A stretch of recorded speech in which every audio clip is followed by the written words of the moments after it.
Hello and welcome back to this week's episode of The Furnace. I am your host, Mr. Noah Lance. We are going to do a special episode today. I am going to be addressing the newest CFP release. We're coming upon playoff time. This is what the season builds up to the entire year. Although the Flames are not in contention for a G5 spot this year, that does not mean that my interest has subsided in this whole thing. So what we're going to do today is basically go over the top 12 candidates at the moment, and I'm going to give you my opinion on what makes them a good candidate or a bad candidate for the specific seed that they've received this past Tuesday. So let's start with number 1, Ohio State. They're the defending national champions. Big Ten favorites this year. They're going to the conference championship, of course. Julian Sayin is a budding star. I would not personally put him in that Heisman talk this year. There are a lot of other great guys with a little more experience, I think. But they also haven't really needed much more from him to get the job done. So you could say there's a little bit left for Sayin to show in that case. They beat Texas this year. They beat Michigan finally. It's a resounding yes for me at the number 1 seed. I think that these guys take it far again this year. Number 2, we've got Indiana. Mendoza is definitely a top 3 Heisman candidate. They're the Big Ten bullies, man. They've been whooping up on everybody. They're playing for the championship versus the defending national champions. They got a win over Oregon this year. That's kind of the only big win that they've had, but they have put it on the other teams so bad that you can kind of tell what they're capable of. It's kind of the same thing they did last year, but I think that number two seed is well deserved, and I'm excited to see how they pan out in this postseason here. So yes, for me at number 2.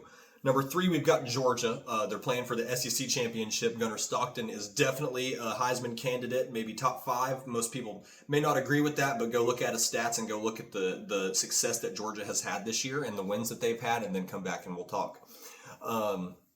Wins over Texas, Ole Miss, Tennessee, and Georgia Tech. Their only loss was to Alabama, and we all know that story there.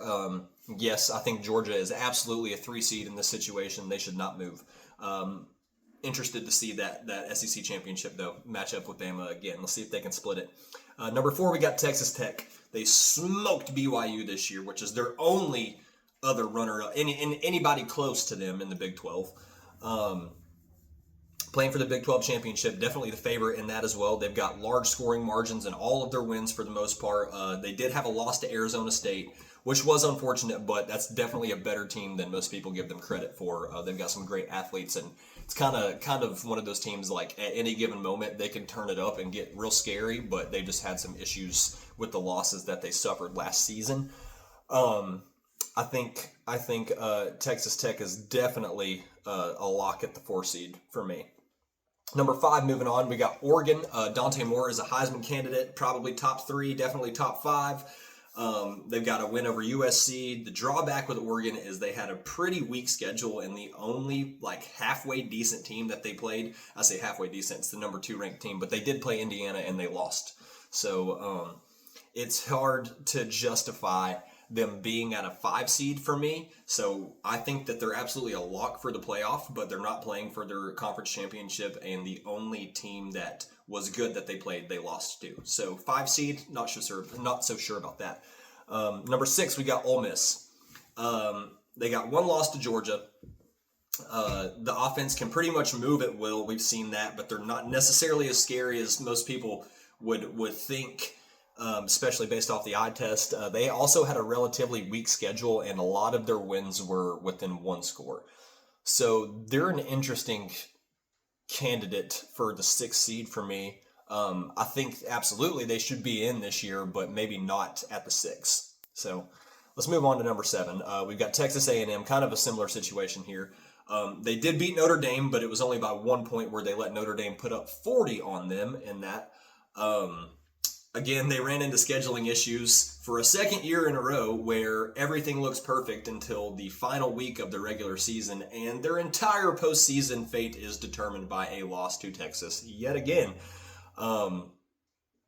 They really did not have any huge wins this year. I mean, they beat everybody except for Texas, but there wasn't really anybody that was scary at any point in the year, where I feel like A&M went into the weekend with like the thought that, oh, we could lose this one. It was kind of a given every weekend until the Texas game where everybody was like, yeah, we know Texas is going to win this. So yes, I think that they should be in, but probably not at the 7 seed again. Number 8, we got Oklahoma. They got wins over Michigan, Tennessee, Bama. They do have 2 losses, but those 2 losses were to teams that were of equal or better quality than them relatively, and that was in Texas and Ole Miss. They can struggle offensively at times. Mateer is a little careless with the ball. I did have a bigger outlook on his potential for this year, but not everything comes to fruition when you think about things like that. But yeah, they struggle offensively at times. I think you got to put them in just because of the wins that they've had and the 2 losses that they have being to 2 other teams that are in an argument for a spot here. Obviously, the Texas loss, not necessarily, but we'll get to that point. Yes, I think they should totally be in, and I am cool with them being at the 8 seed. I think that's a perfect match. Number 9, we've got Bama. Wins over Georgia, Vandy, Missouri, and Tennessee.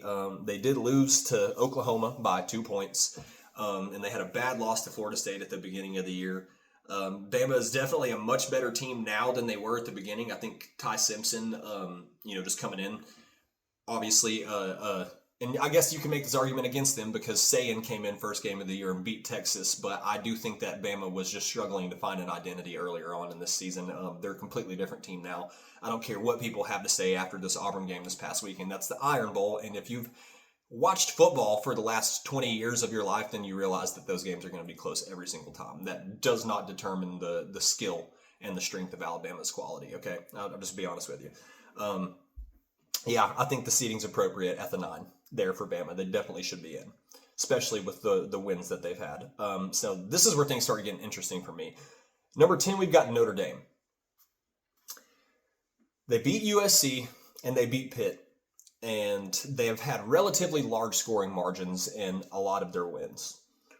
The problem with Notre Dame for me is they started off 0-2 and lost to both of them, obviously, that were teams that are not even necessarily like worth losing to. Like if any other team started off 0-2 with the losses that Notre Dame had, it was Miami and Texas A&M. That team would not be in question to be on this list right now. Notre Dame does not play for a conference championship. The rest of their schedule was a cupcake walk. So I don't understand how you justify. I don't understand what wins they ever had in this season that brings an 0-2 team from the depths all the way to a lock for the playoffs. To me, we continue to let these guys do this. And yes, they had a good performance last year. I'm not taking that away from them by any means. But there are a lot of other teams that are in a similar position to Notre Dame right now that did not start out 0-2, and they're on the outside looking in. So I'm again having a hard time understanding what they've done this year that allows them to be even in this conversation at all right now. So that's a no for me. I don't think Notre Dame needs to be in this year's playoffs. I don't care if they're a different team than they were at the start of the year. There are 15 other teams that are just as good that are in the same position that have a much better resume to make a case for their appearance here. So no on Notre Dame. I don't think they should be on the list. 11 BYU. That's the little Big 12 bully right there.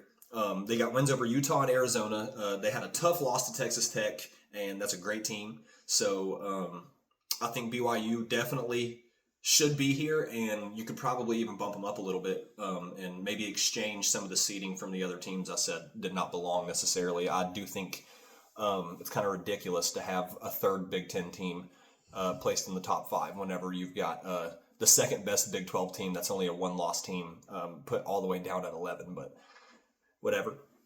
Then we've got number 12, which is Miami, and again, yes, they had wins over Notre Dame and Pitt, but that was it. They had 2 losses to unranked teams in a extremely weak ACC conference, which the ACC they got bigger and stronger as the year went on.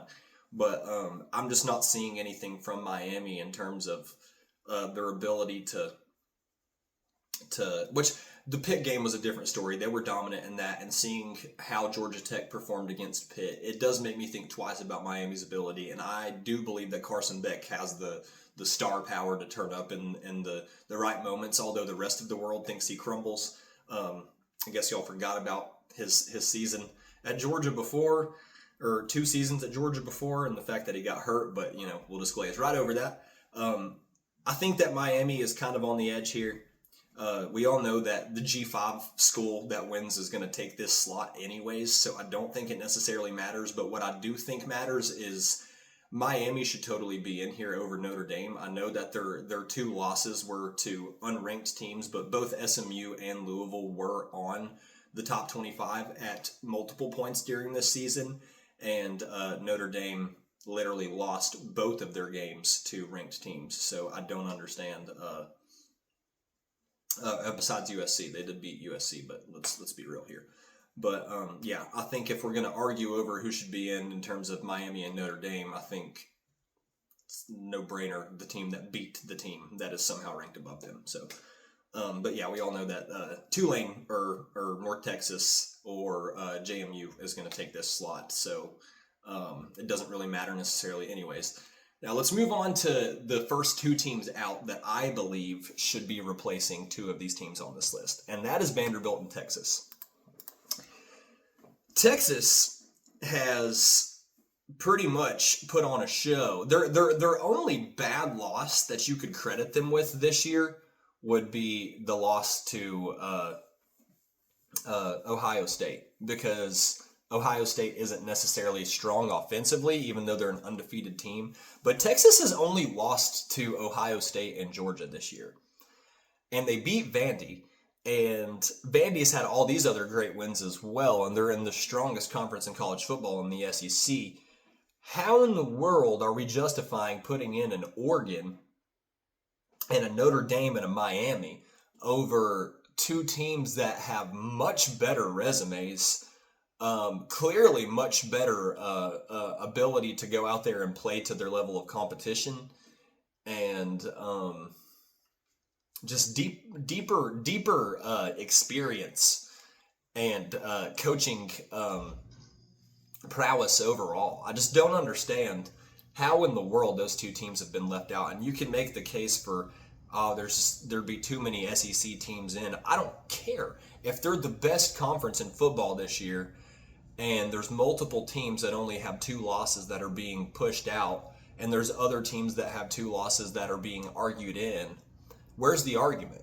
The argument doesn't exist. Vanderbilt and Texas are better and deserve a shot. So, I definitely think that just unfortunately, like the way that the AP list goes throughout the year, like there's not really a way at the end of the season to like shift everything around based off of like weighted wins and like, was this team ranked at all, or how long were they ranked for? I know that they do all of these things, but it usually is pretty close to the last few reveals of the CFP. So I know it sounds like I'm hating, and I'm not like wishing against any of these teams' success or anything like that. I'm just trying to justify in my head what these guys have done over those 2 teams to deserve a spot here. It doesn't make any sense to me, and this is exactly why we need to expand already again. And I'm glad that this is the issue that we're running into this year, because I think that the faster that these types of issues happen, the more work and more urgency there will be put into getting all of this new foreign territory with college football like smoothed out. So that's my take on it all. Obviously, I wish that the Flames were playing for that 12 spot this year, but we just we couldn't pull it together. I mean, after seeing what happened last year, some of the earlier wins that we had being close, and then going on to have some freak stuff happen, and then kind of lose out the rest of the year, I kind of figured that we may struggle this year. I did think we had a chance, but it is what it is. So there's always next season. This year's not even over with yet. We need to continue to support the rest of these young men that are playing in these conference championships and further playoff rounds. But man, that's my assessment of this. Let me know what y'all think. If I said anything wrong, call me out on it. If you agree with the things that I've said, let me hear about it down in the comments. But I hope y'all have a great rest of your week. And this is Noah signing off from the Furnace.